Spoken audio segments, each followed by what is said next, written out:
read in this week's parsha, a portion of Baloscha, the mitzvah of the kindling of the menorah. V'daber Hashem Moshe le'emor, and Hashem had spoken to Moshe, saying, Daber el Aaron, v'amarta elov, speak to Aaron and say unto him, Baloscha saneros, when you kindle the lights, el mul pnei menorah, towards the face of the menorah, yiru shiva saneros, the 7 lights should illuminate. So Rashi explains that the menorah was the center light. This was referred to as the western light.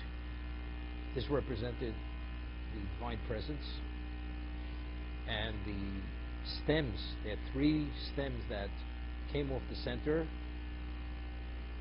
That's not referred to as menorah. That's part of the menorah. It was made of 1 piece of gold, and the wicks pointed inward. So the 3 on the right, the wicks pointed inward, and the 3 on the left pointed inward. And the whole value of pointing inward is to minimize the light, that the light should not reflect and in all directions, to minimize the light. What's the value of that? So the Midrash tells us to indicate l'orchem ein tzorach. God says, I don't need you to illuminate on my behalf. I am the illuminator. So if that is the case, what's the value of kindling? Evidently, the lighting has value, has innate value, which we'll discuss in a moment.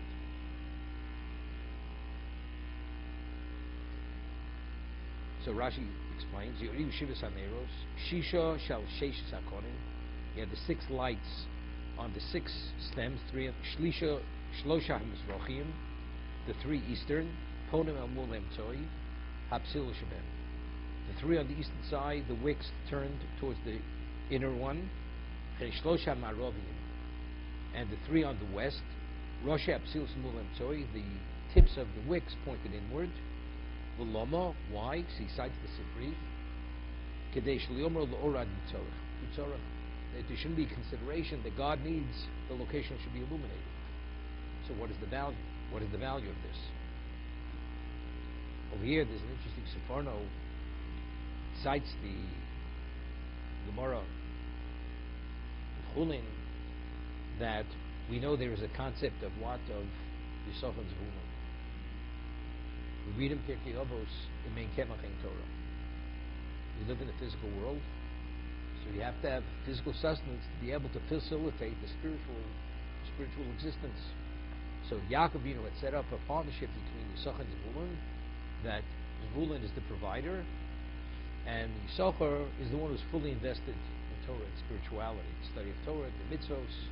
It doesn't mean to say that Zvulun, who is the provider, who is the sea merchant, he doesn't study to his investability. But the primary studying is done by Yisachar. And there's this partnership. Identically, in the world, even unrelated to Yisachar's ruling, the Gemara says they're Maiminim and they're Masmilim. They're the Jews who represent the right, and relatively speaking, those who are more on the left. Not that they're left, Chas v'Sholom, but they're not as involved to the same degree in spirituality as the one on the right. The ones on the right, they're fully invested in Torah. The ones on the left, they're invested in the physicality of the world to provide for the right, for those invested. So the rest of Klauser are the Zvuluns to facilitate the Yisachar. So he says something beautiful. Now, we have 613 mitzvahs. 365 negative commandments. There's a lo saseh, a negative commandment. A Kohen's not permitted to marry a divorcee. A woman who's been defiled, a Kohen's not permitted to marry. A high priest is not permitted to marry a widow. Or a woman who's not a virgin. An ordinary Kohen is permitted to marry a woman who's not a virgin. So we find many mitzvahs are really very specific to certain individuals. A non-Kohen, these laws have no application. But yet, Klal Yisrael has tarried mitzvahs. We have 613 mitzvahs. So what way Does every Jew have relevance to the 613 mitzvahs, the 248 positive commandments, and the 365 negative commandments? The answer is that Klal Yisrael, we're all considered one entity. And that this is the concept of Kol Yisrael Arevim Zeh Leh. So all Jews are responsible, this communal responsibility, because in terms of the makeup of our neshama, every soul is a component in the totality of the Jewish people. And therefore, each of us infuse the system with spirituality when we do our part. And if we fail, if we transgress, if we regress, we detract from the total, from the wholesomeness of Klal Yisrael. That's the concept of Kol Yisrael Arevim Zeh Leh. Why should I be responsible for my fellow Jew? When I'm responsible to him, I'm responsible to myself. This is V'ahavta l'recho kamocha. Why should you love your fellows and love yourself? Because in essence, as you have the body, each body complements and sustains every aspect of the body to make it fully functional. Identically, each neshama, each Jew, is a participating that makes every aspect of our being to be fully functional. So therefore, there's a positive command, V'ahavta l'recho kamocha. You should love your fellows, you love yourself. What I'm telling you now is the name of Moshe Cordovero. He explains this in the Talmud Dvorah. Because we're all basically one entity. So over here he writes the Sephardo, the Gemara says, Imole alyo lo miskaimi iskalyo. Now, what is the value of a leaf? A leaf grows, and then the fruit buds, and the leaf protects the fruit as it develops and grows, and eventually the leaf falls off. So what is the value of the leaf? To facilitate the growth and to guarantee the growth of the fruit to be able to reach its full development. And then it falls away. So he explains that the ordinary people are the equivalent of the leaves, the ordinary Jews. The Talmidei Chachamim, the Torah sages, the Torah scholars who are fully invested, they are the fruit. So the ones who facilitate that the Torah scholar is not distracted and not in any way undermined in his spiritual pursuit, he's the equivalent of the leaf. It's a leaf protecting the fruit. Meaning, the center light represents the Shekhinah. So whether you point from the right or you point from the left, what has to be your intent?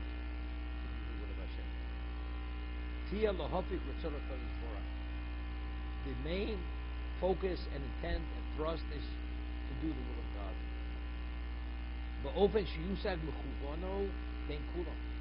That in conjunction, all of us, in unity, we fall together to His will. And we exalt His name together. As Klal Yisrael at Sinai accepted upon themselves. When we offered the Torah, we said in unison, all that God has said, commanded us, we will do.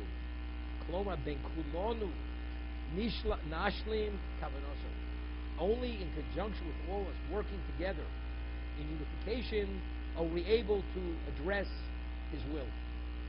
That's the Nasiv initiative. A Jew can't be a Jew on a desert island. Every Jew has to participate with the other Jew. Nasiv. So the one who is involved more in the physical, why is involved in the physical? It's not, I'm a self-promoter. It's only to do the will of Hashem. How do I do the will of Hashem? The answer is because I'm here to facilitate spirituality. We read in the Gemara tells us, whether you do more, whether you do less, as long as your intent is to do for God, you read that the rich man brings a sin offering, which is an animal. The poor man brings a bird. When you burn the bird, you burn it with its feathers.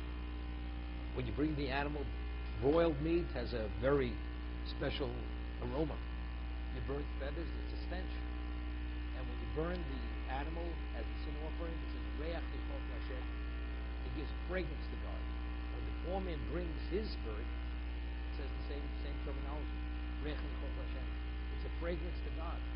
How can it be? The stench. The answer is Echer Amar Be'Echer Amami.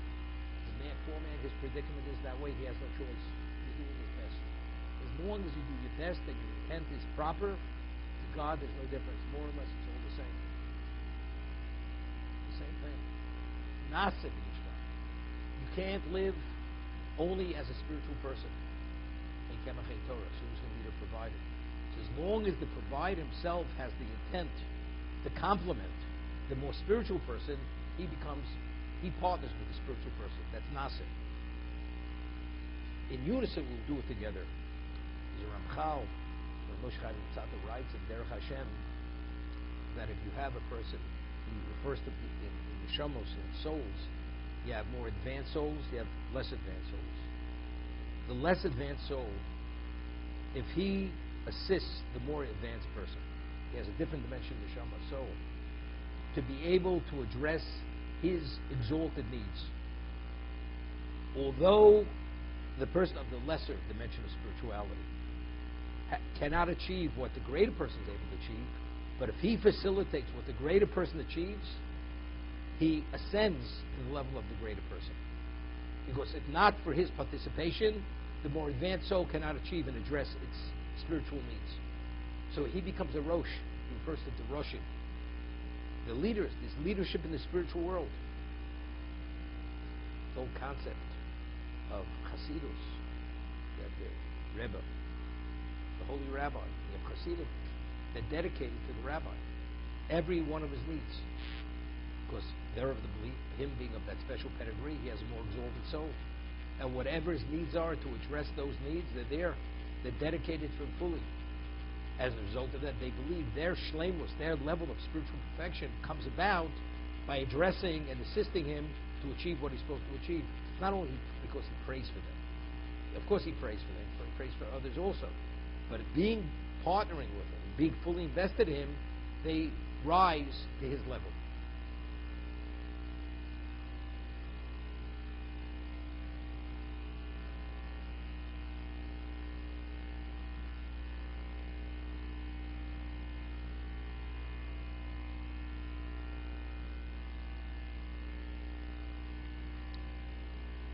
According to the Sifri, why the wicks point inward? Because one should not think for a moment that I need your light, I need your illumination. Because by pointing inward, it minimizes the light. So what's the value of the light? There is illumination. Now, you're able to say, there's a story with Vilna Gaon that his student said to him, we wish we would have your evil inclination. Because you see how great you are. We're so small, relatively speaking, because we have a very difficult evil inclination. We can't contend with it. So therefore, we're not able to achieve what you're able to achieve. So he said to him, just to the contrary. The Gemara tells us, the greater you are, Yisro Godel. The evil inclination is much greater. Why? Because as a person advances in spirituality, you always have to be in a state of choice. So unless there is the counterforce, which is the balance to the positive, if that doesn't intensify, then one's not in a state of choice. Because the negative becomes so overwhelmed, it has no relevance. It becomes totally irrelevant. So what does God do to maintain the balance? As you advance in positive, the negative, the temptation, the evil inclination also advances, intensifies. This is to maintain the balance.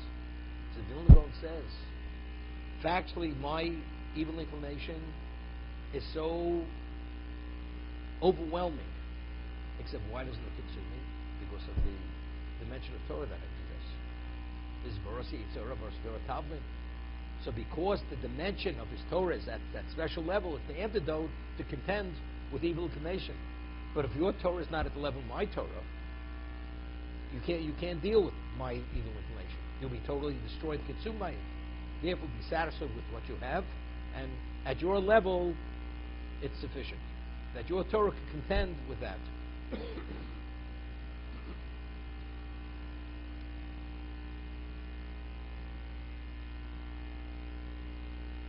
says, when the wicks are pointed toward the center, it says, Yo'iru Shiras HaNeros. That's when they will illuminate. I mean, literally. Rashi says, when it says Yirush, when the 7 lights will illuminate, it's 6 on each of the 3 on each of the stems, pointing towards the center. So it's not 6, it's not 7. The verse says, Yo'iru Shiras HaNeros. So you have to say, that's how they should burn. How should they all 7 burn? 3 pointing inward on one side, the eastern side and the western side. And now, that's how they should illuminate, in that limited context. Maybe we could say, if you recognize that the center of everything is the center, that's when they truly illuminate. Even though visually speaking, the light is minimized, but factually, what is the ramification of this level of recognition? That everything emanates from the center. Everything is Hashem. That's when it's Yo'iru. When the human being recognizes that he's limited and the degree of his level of effect is all based on what Hashem endows him with, what we call Siyata Dishmaya, the divine assistance, and you only succeed to that degree, that's when you truly illuminate. Otherwise, you don't illuminate. I heard recently from someone, from Rabbi Yeshua Soloveitchik, mentioned this morning. So he told me over something from the great-grandfather, which is not in print. A person, when he does a mitzvah, if he does it, Yishma, for the sake of the mitzvah, it has greater value. He infuses it with a special level of holiness. If one does it with an ulterior motive, with a self-interest, it's minimized. However, even though it's low lishma, it's not with the proper intent, nevertheless, it has value because ultimately it can bring you to that more advanced level. That's the concept. But even when you do the mitzvah lishma, you do the mitzvah for the sake of the mitzvah.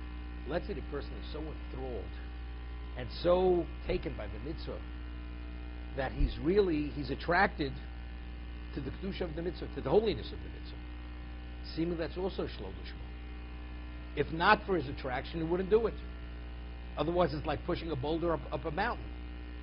But if you see it as a diamond, you're going to pursue it. So if you see it truly as a diamond, and what its ultimately its true worth, seemingly that should minimize its value. That should minimize the value of the mitzvah. If you're doing it on blind faith, because God said so, okay. So although I'm not able to internalize its value, it's only because it's the word of Hashem, and you do it despite that, that's something exceptional.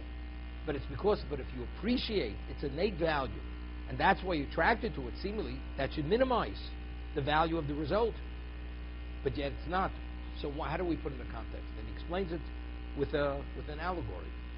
A person that displays an array of pastry on a tray, and each one's more attractive than the other in terms of its texture, its color, its filling, and its taste. And there's an aroma. And he says, that's the one I want. So he says, why? Because it looks very tasty, it'll satisfy me, design, so on and so forth. So why is he picking that pastry? Because it satisfies his desire. He's attracted to it. So the person picks a mitzvah because he's attracted to it. It's the same thing. This somehow touches his fancy. So because it touches his fancy, that's the reason why he's attracted to it. So why, when a mitzvah touches your fancy, it's not considered a detraction in the innate value of the mitzvah, and the physical, it should be similar to the physical. So the Beis HaLevi explains, when you see the pastry visually, you're attracted to its physicality, the way it looks, what you believe it tastes like. When you taste it, you actually, with your senses, you're able to taste it. When it comes to sensing what a mitzvah is, what is the basis for that? It's based on tzaddik b'emunus yichya. A tzaddik lives by his belief. He's able to internalize his trust and belief in God to such a degree, it becomes a reality. If God says that's a diamond, that's a diamond. If it's 100D flawless diamond or 1,000D flawless, that's what it is. That's why. So why am I attracted? Am I able to evaluate based on my senses? It's blind faith. I accept blind faith as such a reality as if it is a reality. So that's the reason why it's even more so. when you accept something and you do it despite, although it's difficult, it's not at the same level. But to accept it although you don't process it, you can't process it with your senses, but it's purely on blind faith, and you give Hashem, the level of trust makes it as if it's a reality, as if you can evaluate it, and that's why you're excited to do the mitzvah. That's another level. This is the pasuk. The verse says, "Ivdu Hashem simcha v'gilu berodo." You should serve God with joy, and gilu, and you should be ecstatic with trepidation. That's what you should do. You do the mitzvah with simcha. The Tocha came on Klal Yisrael, not because they didn't observe the mitzvahs, because they did it begrudgingly. They did the mitzvah. But you know, it's the boulder up the hill, up the mountain. After all that God gives you, you should be ecstatic to serve Him, to do the mitzvah. You do the mitzvah with joy, as we'll see in a moment. The not doing with joy, that's a claim. How do you not do it with joy?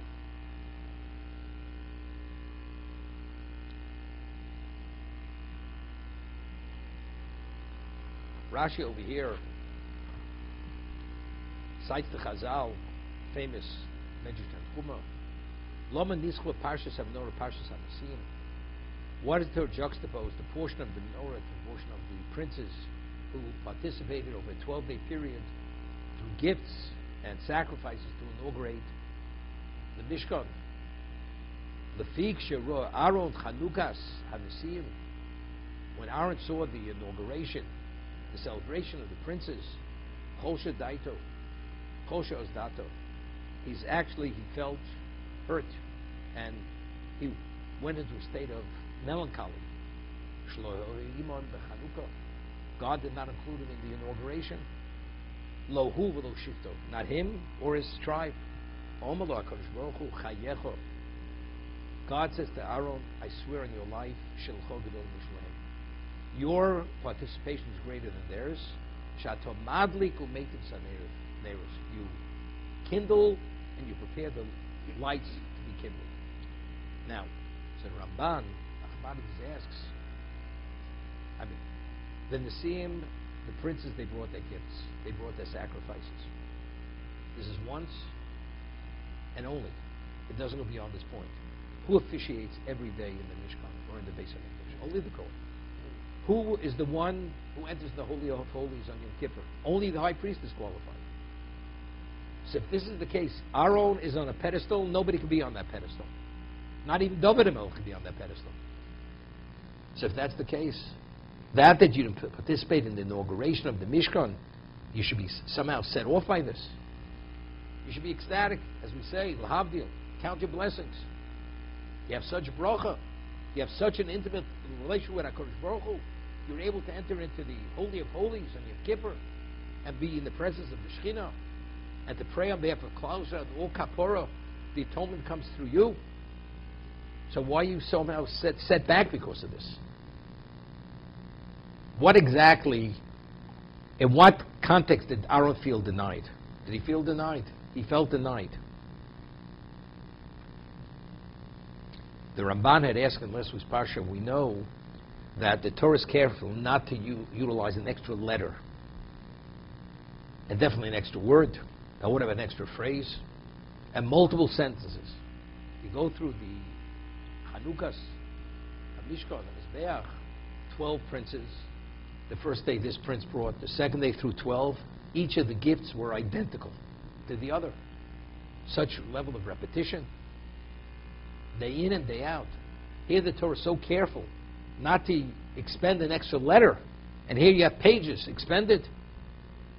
So Ramban explains that although in the physical sense every gift was identical, every korban sack was identical, but in terms of this, there's a spiritual infrastructure in Klal Yisrael, and each tribe, as we know on the Choshen, the diamonds, the colored stones were different stones.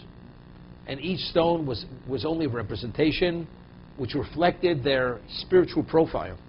Each tribe had a different spiritual profile. The flags, when they traveled in the desert, each flag was the same color as the the stone on the Choshen. There's something that color is a representation of something in the spiritual realm. So when each Nasi brought whatever he brought, he infused it with the kavanah, with an intent, which was a reflection of his own spiritual profile, what represented his tribe. So although in the physical they seemed identical, but in the essence of what they were, one was not comparable to the other.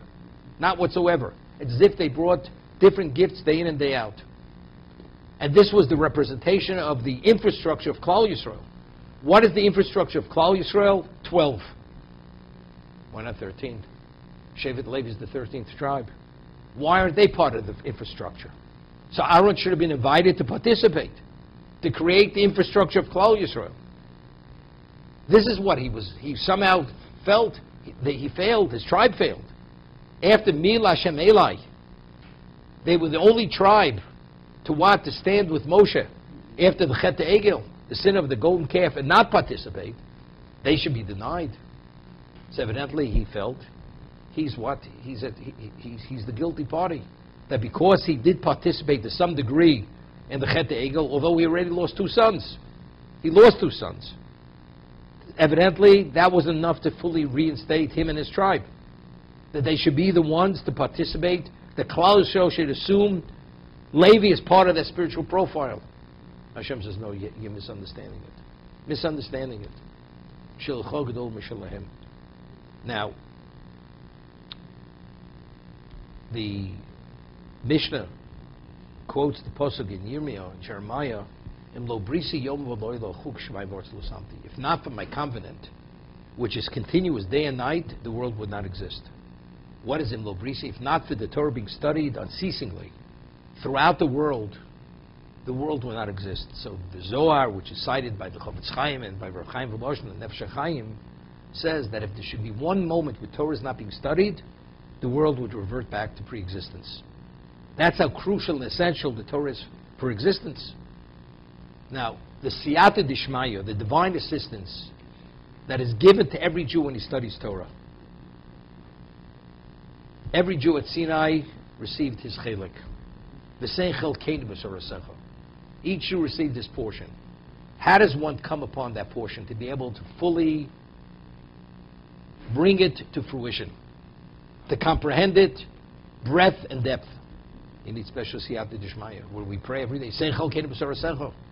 Shabbos and Yom Tif. Give us our portion. What do we? Just apply yourself. You'll have it. Doesn't happen that simply. You need special Siyata Dishmaya, special divine assistance. Without divine assistance, you cannot retrieve your portion. You need the code. You need the combination to the vault. Without the combination of the vault, you can't withdraw it. Now, how does one merit that special divine assistance? What activates those forces? Kindling in the menorah. The menorah is illumination. Where was the Torah Shebechsav? In the Holy of Holies. The Luchos, Shivrei Luchos, the whole tablets, the broken tablets, and the Sefer Torah was in the Aron. That was the receptacle, the vessel which held the Torah. That's the written Torah. What about the oral Torah? What is the oral Torah?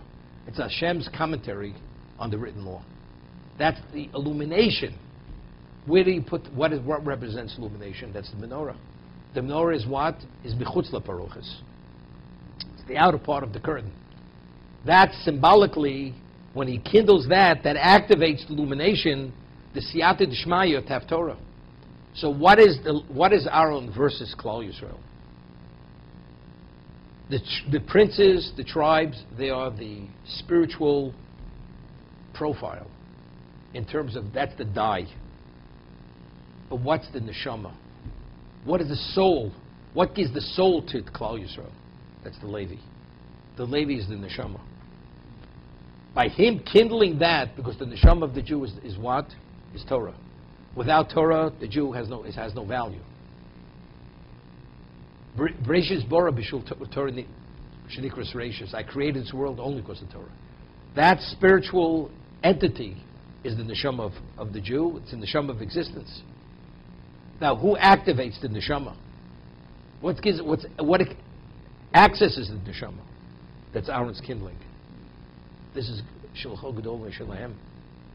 What's a body without a soul? Has no value. It's only in conjunction. When you fuse the body with the soul, it becomes a nefesh chaya, becomes a living entity. It's interesting. And what happened when it became a living entity? It became a speaking species.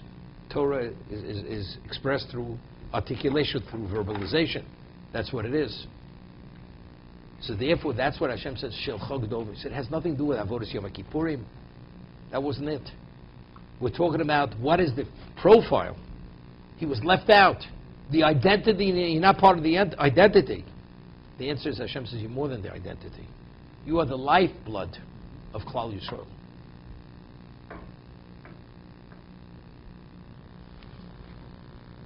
Torah tells us, the Yaskid Aaron Amul Pnei Amenorah, Helo Neirasel. Aaron did as he was instructed, opposite the presence of the menorah, he kindled its lights. Kashetziva Hashem es Moshe. So Rashi, famous Rashi, which everybody speaks about, the Yaskid Aaron, Lahagit Shvocho Shel Aaron, to speak of the praiseworthiness of Aaron, Shloshino, that he did not deviate. Why would he deviate?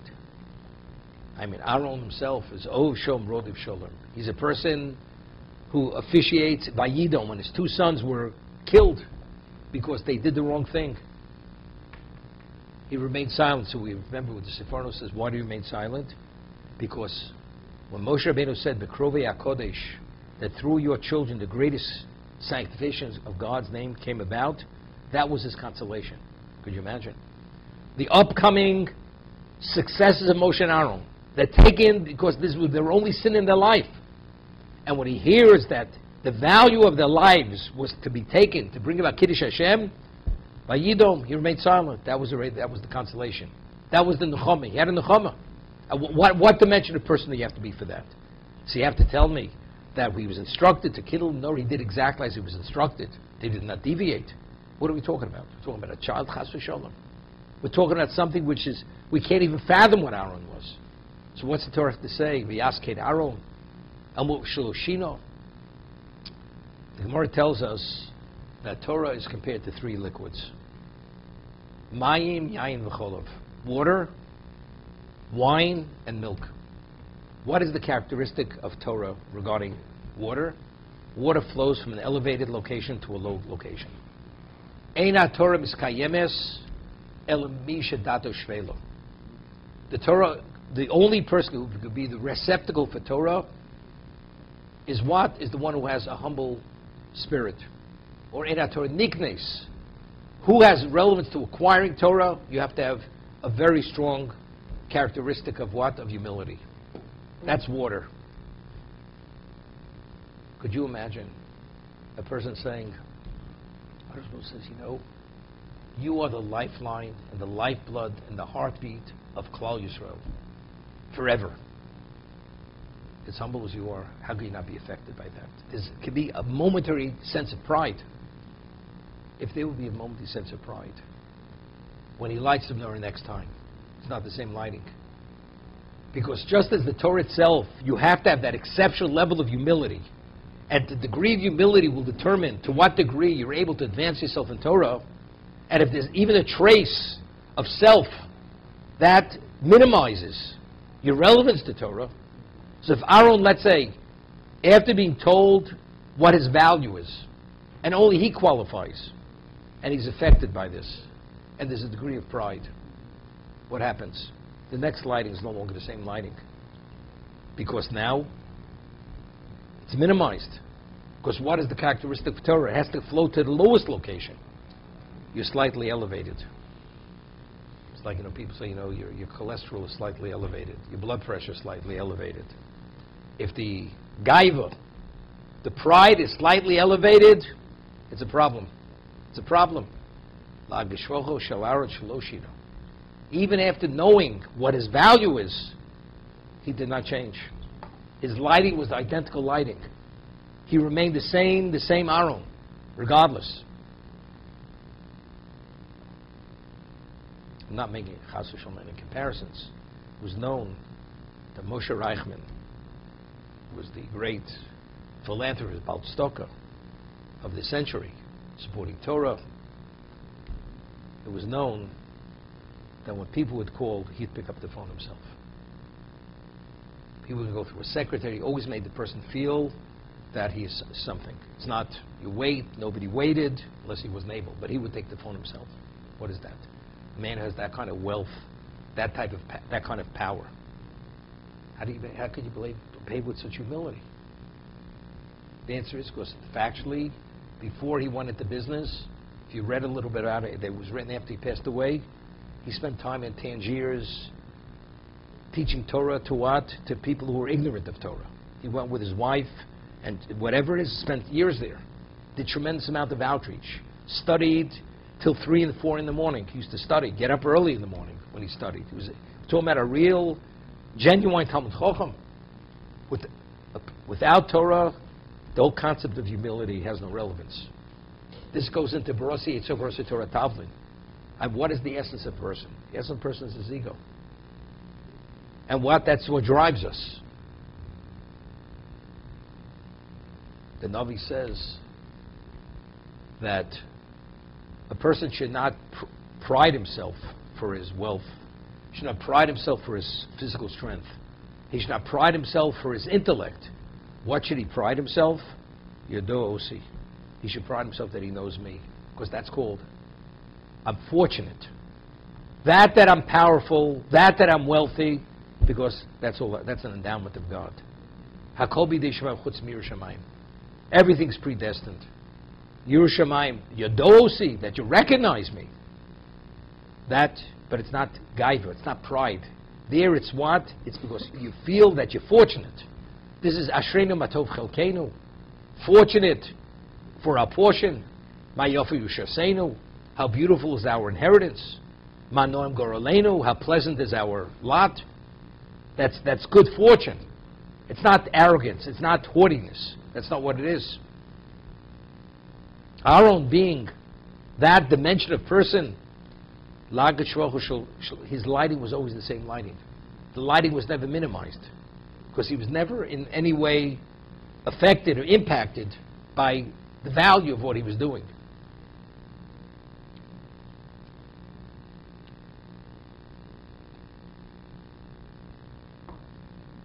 Let's mention the story of the Chazon Ish, who was something. He dedicated his life to Torah study at a level, if you read about it, every aspect of his ability, his mind, his physicality was fully invested in Torah. You see pictures of the Chazon Ish. He had no relevance to physicality. The man weighed less than 100 pounds. He wore his wedding hat, he wore his whole life. The physical world meant nothing to him. And he was a giant. He was a Torah giant. He was a lion. And he set the standards for halacha in Eretz Yisrael when he came in the 30s. And he was once at a Sheva Brothers. And he reviewed continuously. He had the Torah on his fingertips, of clarity and everything. And he was at a Sheva Brothers. And there was a head of yeshiva who had a genius mind, spoke, and being with such a special, advanced mind, he said over a piece of Torah at the Sheva Brothers, and he dazzled the audience. His genius, his erudition, everything.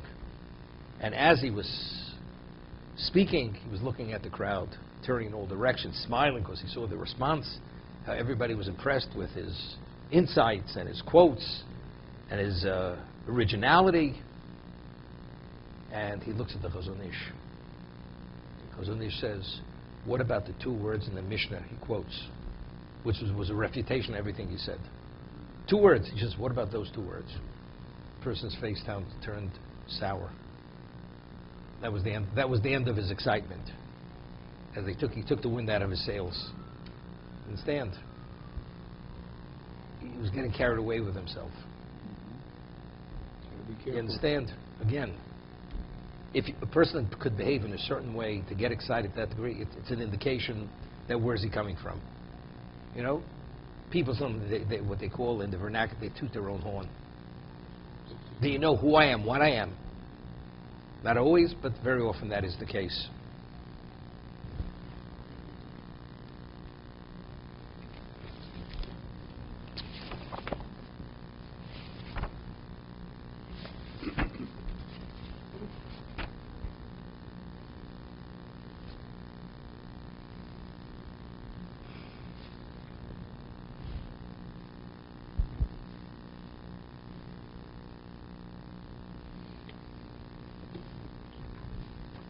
The two Midrashim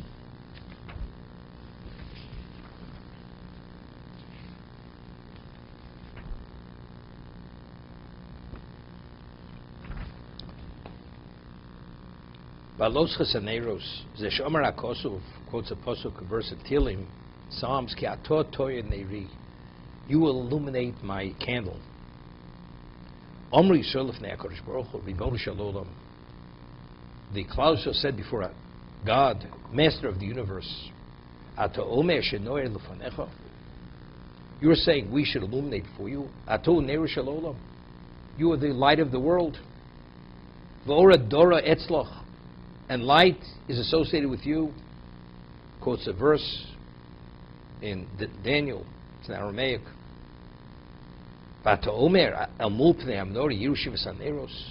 And you're asking us we should illuminate before you the candles. God says, I don't need you. You think I need your light? I don't need your light. I want you to reciprocate. I want you to illuminate before me as I illuminated before you. Lama, for what reason? What's the value of that? If God in truth doesn't need the light, what's the value of creating this light in the covered sanctuary?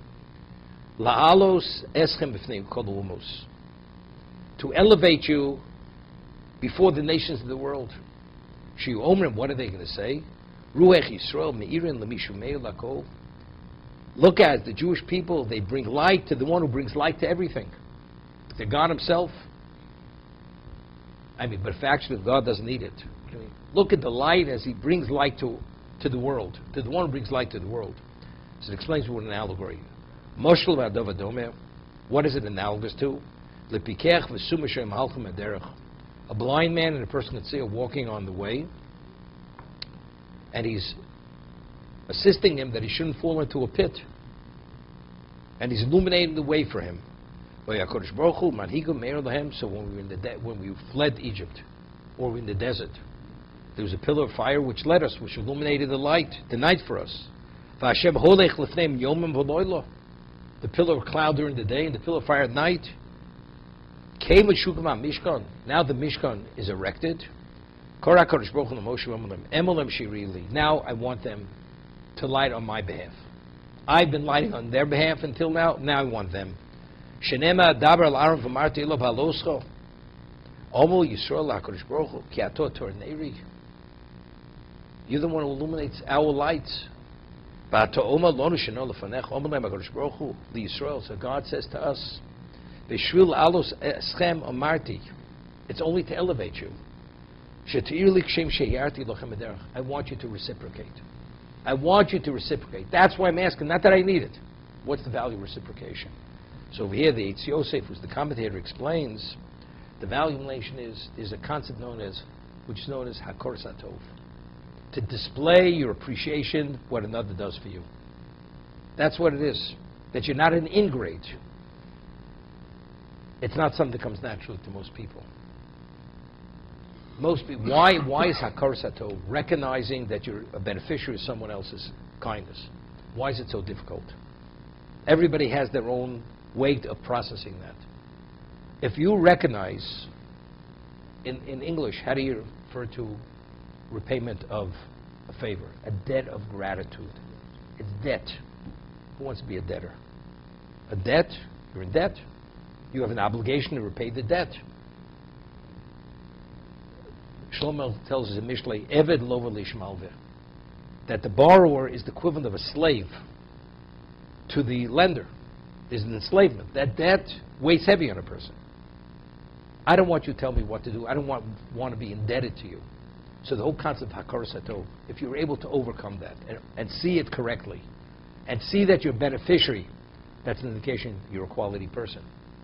So that we kindle the lights to repay, to reciprocate for what HaKadosh Baruch Hu does, this elevates us in the eyes of the world.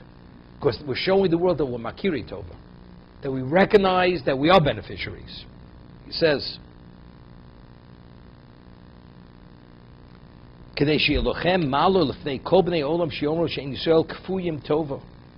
the world would not say that we're ingrates. Every aspect of what God did for us, we do for him. It's interesting. There's another measure. The measure says that how many materials were needed to build the Mishkan? 13. Why 13? Because when we left Egypt, Hashem had done on our behalf 13 favors. So God says, I provided 13, I want you to reciprocate with 13. That's the end of the Midrash. And it goes to show parallels what God did for us when he took us out of Egypt, and how the materials parallel to that. What's the value? Same idea. It's literally tit for tat, as we say. It's again, to show we're not kfuya tova. We're debtors, we want to pay the debt in full. But God doesn't need it. It doesn't make a difference.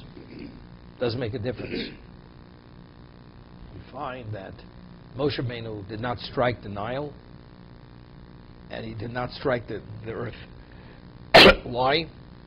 Because he was the beneficiary of the water. Water was placed in the basket by his mother. And when he buried the Egyptian, does the water know the difference? Does the earth know the difference? We're talking about inanimates. So you can explain another level. But again, destroying something that you benefited from, it's something, it reflects something negative. It's negative. God doesn't need your light. It doesn't make a difference. I do mine. Not that you need it, but I'm displaying an illuminated location is better than a dark location. It shows a degree of respect. It's respect. We have in every shul or study hall,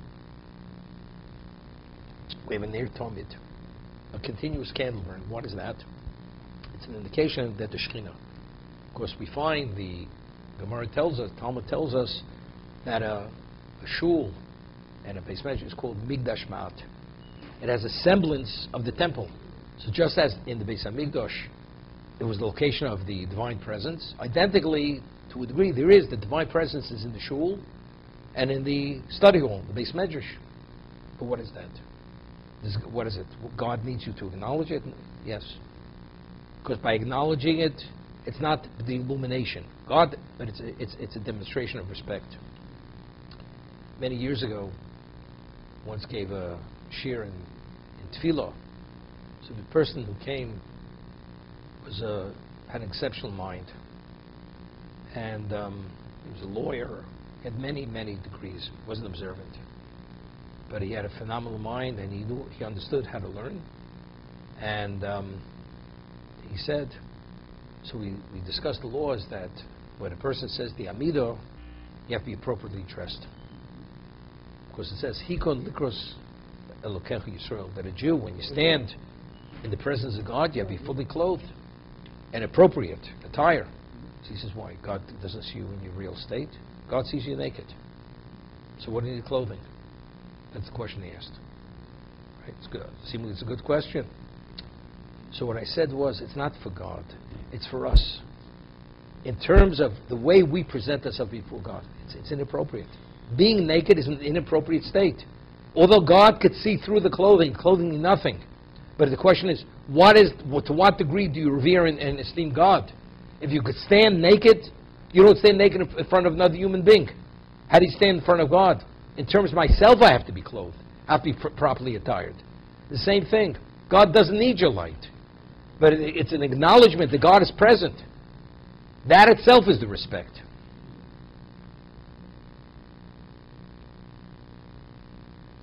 With this, maybe you could say, Ammon and Moab, they're banned forever from entering. Even if they convert, they have a degree of illegitimacy. They cannot marry into the Jewish people.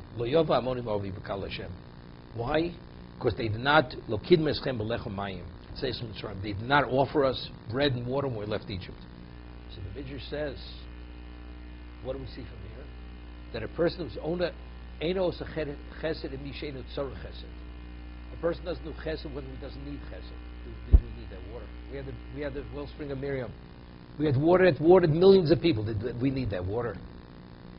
Did we need that bread? We had the man, right? Which provided everything for us. So what's the claim? Because they did not offer you water, the bread and the water to you. And yet, so the Medrash says, you see over here the consequence. Here, Mishonech Osa Chesed and Mishenech Tzorech Chesed. Person doesn't do Chesed where a person doesn't need Chesed. Look at the consequence. So you can imagine one who doesn't do Chesed, one who truly needs Chesed, how serious the consequence is going to be. Right? So the way I always explained it was that bread and water is more than the physicality. Here we're wandering 40 years in the desert. How do you not offer your hospitality? It's the act, it's the welcome. It's only the means. It's not the end unto itself. That's the way I always explain it. But with what we're saying now, it's not that. Regardless of what we need, you should reciprocate. As the Ramban says, if not for Avram Avinu, Lot would have been destroyed. As it says, it was only in the merit of Avram, Lot and his daughters were saved. So, what did Avram do to Lot? He was taken captive by the 4 kings. He could have been killed. So why is there an Ammon and Moab? Only the merit of Avram. Where is your gratitude? You're ingrates. Because if you would not be an ingrate, although we don't need the water, we don't need the bread, but how do you not offer it? You should be compelled to reciprocate. It's not because we need it. It's the exact same thing. Hashem doesn't need your light. Doesn't need your light. But as a beneficiary and appreciating it, I have to do what I have to. I have to do my best. I have to do my best. Shabbos, we set a table. You're supposed to set a table. The Gemara says in Shabbos, special tablecloth, special cutlery. The wine, the challah, the bread should be on the table. Why? It's covered Shabbos. It's honoring the Shabbos, supports the Shabbos. The Shekhinah is here. What relevance does God have to do with bread and table with material? Nothing. Doesn't make a difference. But if a mortal king would come, you actually display it in the most beautiful, appropriate context. So if God is the Shekhinah said, you don't. It has nothing to do with God being and not being here. We have to do what we have to do. And that's called respect, that's called reverence. Same thing.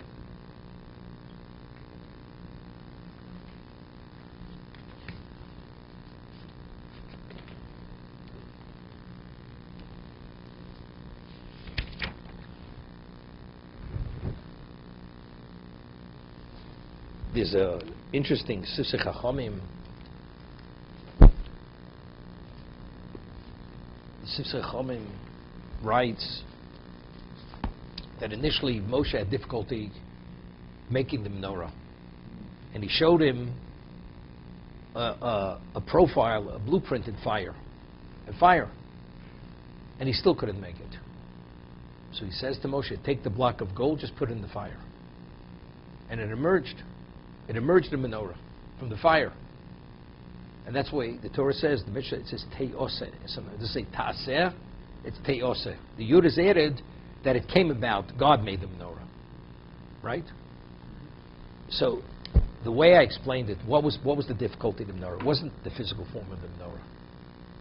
Every vessel in the Mishkan, to be effective and to activate unlimited forces, spiritual forces, if you want to call it cosmic forces, it had to be infused with a specific intent. And that's why the Gemara says, he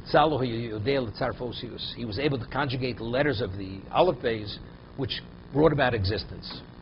Now, if the menorah represents Torah Sheba'al Peh, the oral law, and the kindling activates all the forces that we should have the Siyata Dishmaya, the divine assistance, to comprehend that, so what level of intent has to be infused?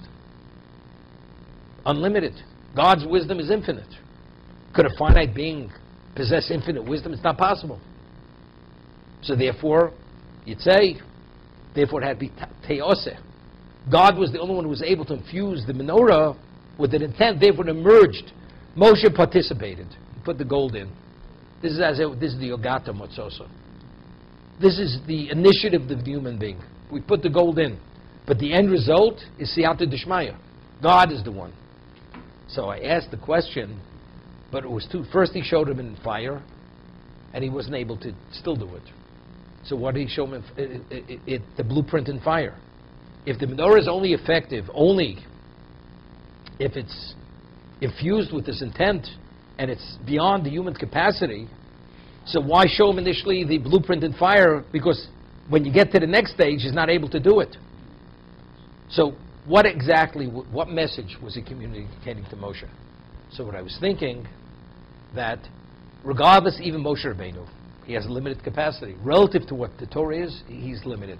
If Torah is infinite, human being's finite. So maybe the menorah only has to be fused with that limited intent, whatever is the maximum capacity of a human being. Moshe Rabbeinu is the maximum capacity. So what degree does it have to be infused? With the maximum of a human being. Moshe could do that. So first he shows him the profile in fire of the menorah, the blueprint, and Moshe realizes, but when he looks at it, it needs more than that. It has to be fully infused with the totality of Torah. Although the human being is only able to extract and be impacted on a limited level, because he's finite, but where does that limited emanate from? It has to emanate from the infinite. That was the lesson he was learning. First, he was shown the blueprint, because he couldn't visualize what it was, because it's the profile of Torah. God shows it to him. Now he tries to infuse it again. He realizes it's still deficient, because to be able to even have relevance to the limited, where does it have to emanate from? It has to emanate from the infinite. It's interesting. This world is finite. Every aspect of this world is finite. Where does it emanate from? From the infinite. Torah, it's the same thing. In terms of our capacity, it's finite. But where does it have to emanate from? From the infinite of what Torah is. And this is Yisrael v'kuchbrichu v'raisa chadu. The God and the Torah and Yisrael v'raisa v'kuchbrichu chadu. That even though in terms of ourselves we have limitation, but we still have relevance to the infinite, which is God Himself, and the Torah, which are both infinite, because the Torah itself is the wisdom of Hashem.